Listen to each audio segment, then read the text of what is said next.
Ny fiainako raha lavitranao dia tsy mendrika, feno aratsiana, feno adipana. Raha tafasaraka anao aho tsy maefa ninoninona,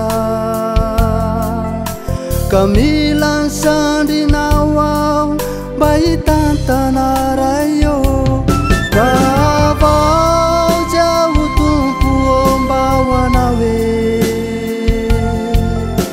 Fa sarotra miteza ny lalan-janakao, milanao aho, miandrandrana aho, mitoky famonjena avy aminao aho. Ka vao zay ho tompo mba hoanao fa sarotra miteza ny lalan-janakao, milanao aho, miandrandrana aho, mitoky famonjena avy aminao aho.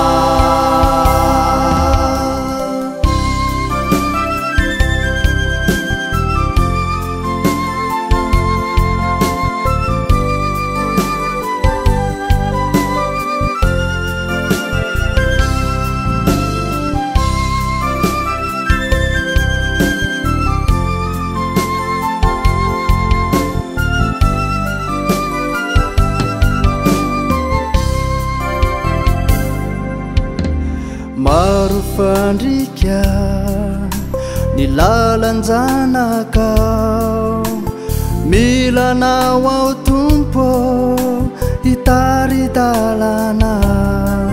Ho fanilo ny tongotro fazavan'izay alehako, raha ianao no miasa ray tsy misy atsakana. Ka vao zay ho tompo mba hoanao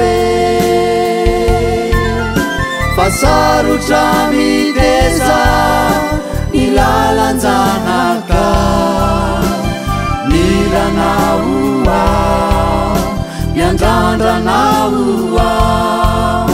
mitoky famonjena avy aminao aho.